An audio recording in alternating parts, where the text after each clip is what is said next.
The world outside is caught in a whirlwind of preparation, a frantic energy of gathering, of planning, of doing.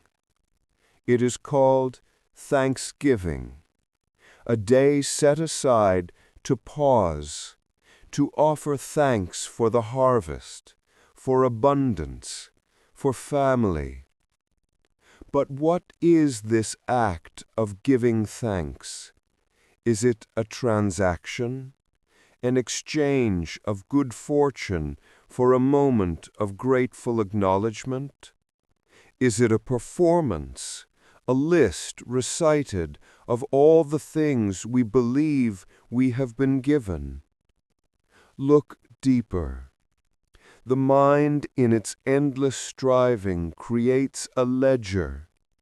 It tallies its assets and its deficits.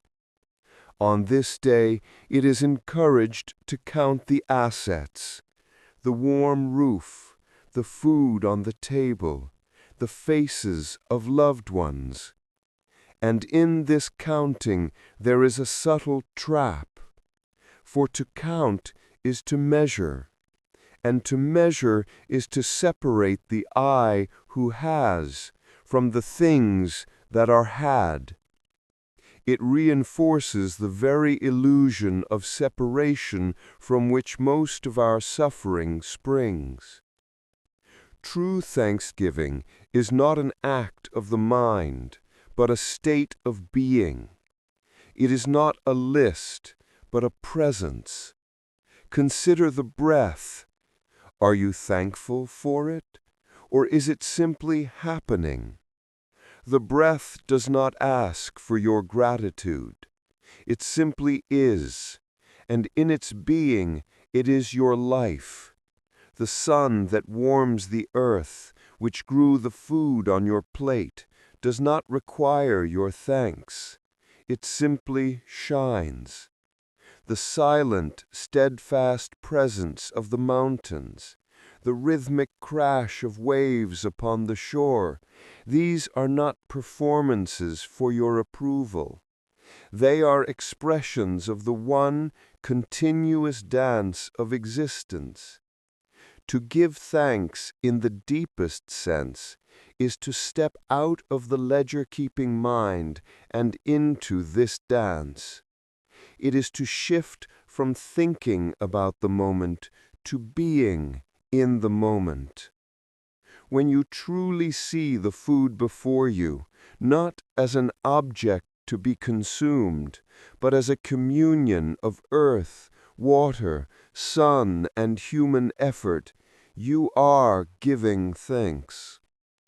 When you truly listen to the voice of another, not waiting for your turn to speak, but hearing the life behind the words, you are giving thanks.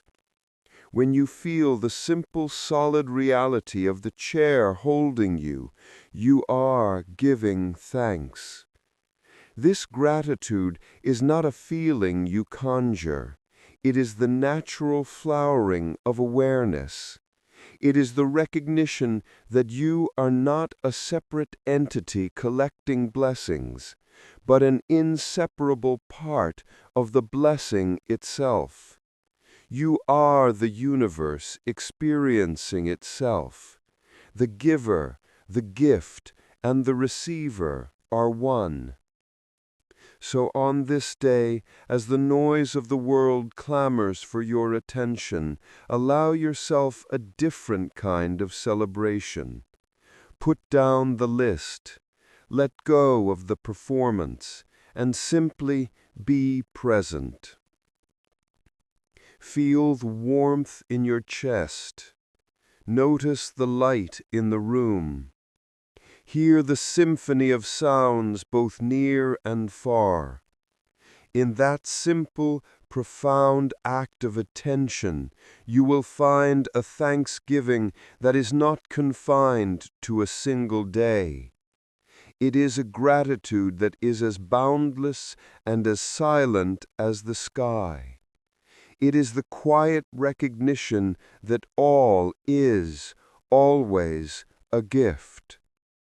And that is enough.